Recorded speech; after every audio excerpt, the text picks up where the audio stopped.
Yeah, Nicolas, nice to have you here at Bangkok event, Enlit Asia. I think it's very interesting to be here again. And especially we share a passion, I think, the sustainable transition about islands. I'm from Europe. I looked at one of your islands that you made a successful transition in the Azoren. I think a very nice showcase of Wärtsilä. And I think great experience also to bring to Asia. And I'm interesting what drives you to make the sustainable transition on islands, and what can we take from Europe and bring to Asia that is very interesting to further develop the region. Yeah, thanks Leon, thanks for having us here. I mean, first of all, islands is very close to my heart. You know, I was born in an island, Mauritius. I spent half of my life in the city island of Singapore, and then I'm living in the even bigger island of Japan. So I think that for us now in this energy transition, we are focusing a lot of countries, right? But I think in Southeast Asia, there's a lot of islands. And recently we have launched a report called the Rethinking Energy in Southeast Asia, where we look at how can we help countries such as Philippines, Indonesia, and Vietnam. What's the path for them to achieve net zero? And you know, Indonesia, there are so many islands, and I think we also need to see how can we help them to be more sustainable, Leon. Yeah, I think I fully agree that when we can make the transition on islands, that also gives a great impact on the region.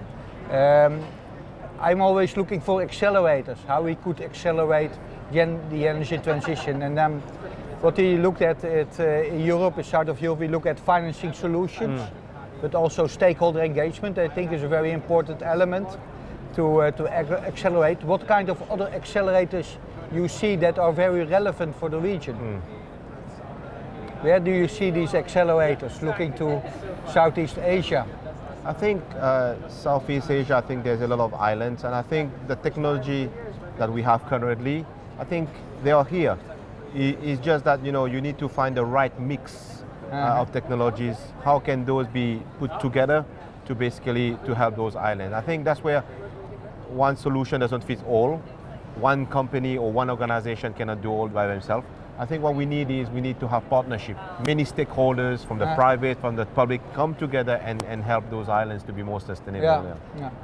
In Europe you see that a lot of effort is made by European Union. The main driver is economic development of the islands. I have the feeling that in Southeast Asia there's also quite some international support to make this transition on the islands in the region. Looking to World Bank, looking to Asian Development Bank, but also more social-driven investors. I think they can really help to make the transition. Do you agree there? Do you see similar developments?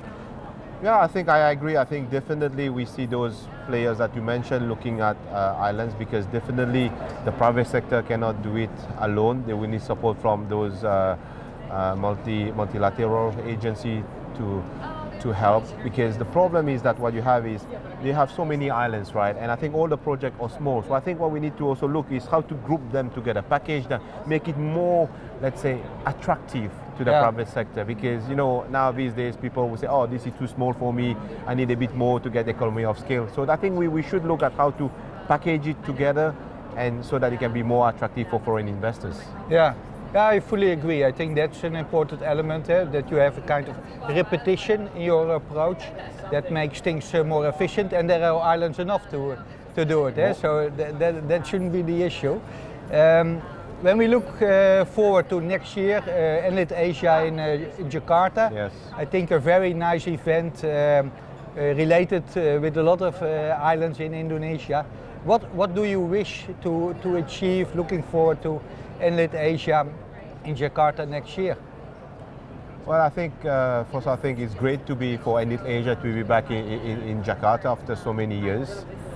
Definitely, I believe that Indonesia is full of islands, so definitely there will be good potential. But I hope that, hopefully, I don't have a crystal ball, but I hope in 1 year's time when we will have this chat again, we'll see, let's say, more players trying to see how can we look at accelerating the energy transition in those islands? Because I feel that many organizations, many people tend to look at countries, and I think they tend to forget the islands. I think we should not forget that. And I think what I hope, my wish is that I invite all stakeholders to come and also look at those islands, because they're also part of the country, but we should also not forget, because there are people, there are industries, and they need power, they need access to clean energy, right, Leon? Yeah, I think I fully agree. I think there's a lot of islands still to be helped to make that energy transition, to get access to power. And I'm also really looking forward to Enlit Asia in Jakarta next year, and hope to make some bigger impact on the islands. So Nicolas, thank you very much for sharing your thoughts, and looking forward to meet you during next events. Yeah, thank you very much having for us, and let's have a chat again in Jakarta next year in 2020. Thank you very much. Let's do that. Thank you very much. Thank you. Thank you. See you. See you.